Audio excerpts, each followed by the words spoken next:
Sir, ह्या बापांची सुरुवात कशी झाली, ह्या मंडळाची सुरुवात कशी झाली आणि गणराज हे नाव का देण्यात आलं, काय माहिती आहे? या मंडळाची स्थापना 1959 साली झालेली आहे.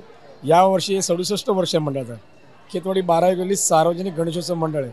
2008 पासून मंडळाची उंचीची जी स्थापना केली, जी 13 फुटी केली, ती कमी पहिल्या मोठ्या मूर्त्या होत्या. आता ती मंडळाने डिसिजन घेतला 2008 पासून ती एकच प्रकारची अशी मूर्ती बसेल जे खेतवाडीचा गणराज या नावाने ओळखली जाईल.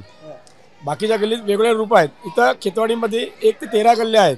1 ते 13 गल्ल्या 1 इंचापासून ते 40 फूट, 43 फूट, 45 फूट, 32 फूट, 28 फूट अशा विविध गल्ल्यामध्ये विविध प्रकारे रूपाचे गणेशोत्सव साजरे होतात. या गणेशोत्सव मंडळामध्ये, आमच्या मंडळामध्ये 2008 पासून चरणस्पर्श प्रथा ही प्रथम सुरुवात केली खेतवाडी 12व्या गल्लीने. खेतवाडीत कुणी नव्हती चालू केलेली, पण खेतवाडीच्या गणराजाने 2008 साली प्रथम चरणस्पर्श, तुम्ही बघत असाल चरणस्पर्श देत आहेत. बाकीचे इथं मंडळ चरणस्पर्श देत नव्हते. इतर बघून आता ते बघून सगळे ते द्यायला लागलेले. पण या मंडळामध्ये लाखो भाविक इथे दरवर्षी येतात.